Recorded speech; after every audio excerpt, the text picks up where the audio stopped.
Hey, now it's the Rob from 106.1 KISS FM here with my broadcast colleague and tag team partner in podcasting. What is up? It's Eric Cornish with WKDQ. We're here in the ESPN Evansville studio. So wherever you found us today, thank you for joining us here on the Enhancement Talent. We got a lot to talk about today. There was something that kind of started developing. Well, I guess you could say it started developing a long time ago. A couple years ago. But it really took over the wrestling news this weekend, I thought. I want to talk to you about the actions and the subsequent resignation of Mr. Bill DeMott.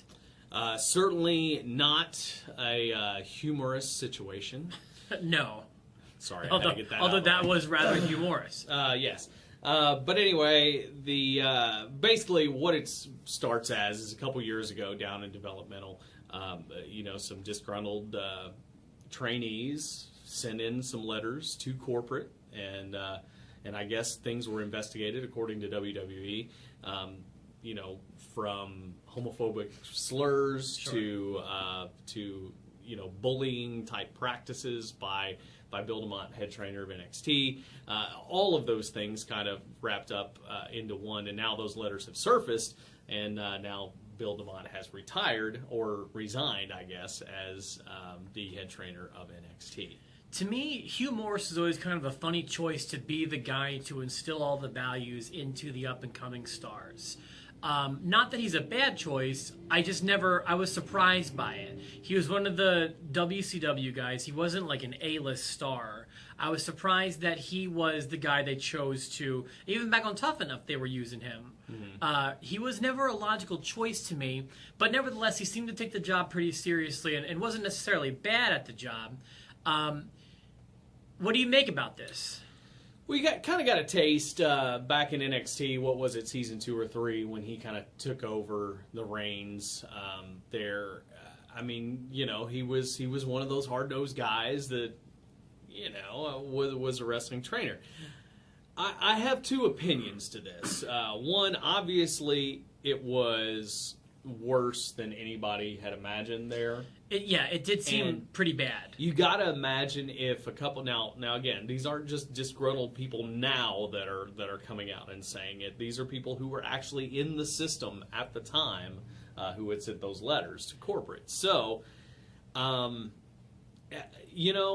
since it was only a couple, but then again, it's the wrestling business. You got to think maybe it was worse than just they had said. From what I was reading, it was way more than a couple. There were a whole bunch of people who had come forward, all of them saying the same thing, essentially. I certainly believe the allegations to be true. I do as well. And then there's two thoughts to this. One is that, hey, it's wrestling, and training has been much worse in the past. That doesn't make it right. Correct. But we live in the kind of society now where everything is kind of a little bit different. You got to look at everything you do. Now, is that considered whining by these guys, or is that considered, this is legitimate? Here's the thing. I don't know. Bill DeMott, I can pretty much, I won't say guarantee you, but Bill DeMott was training these kids probably the way he was trained. And when he was trained, not only was it a much different time in society, it was a much different time in wrestling. Mm-hmm. Now you have WWE. This is a publicly traded company. You've got billionaires behind it now. You've got all sorts of different... The wrestling business is so much different than it was in the 80s when Hugh Morris was training. That's true. So he's using all of those hard-nosed values that were instilled in him in the wrong time and place. And you need to be able to, as evolution would say, adapt or perish. Sure. And I feel like now that you're in a stock exchange company worth over $1 billion, you need to be more responsible with the way you're talking to your young talent.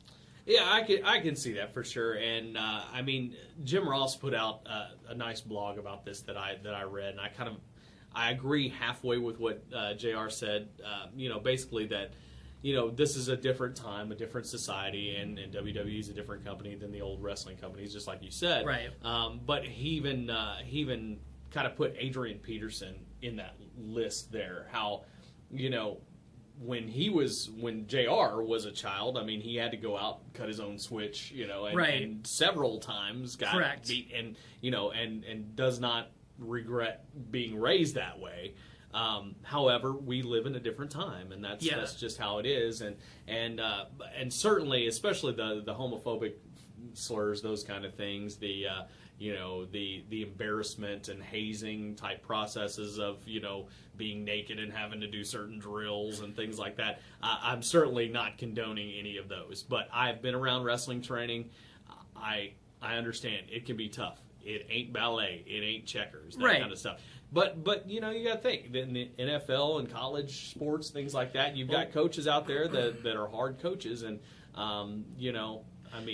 so like I said, it's half and half. Yeah, there's other sports go through things like this too. I mean, like even on a high school level, back in my hometown, there's a scandal that's rocking the school district I went to, where hazing for the freshmen, a whole team got suspended, kind of thing. Even here in Evansville, we've heard stories about inappropriate things happening in locker rooms.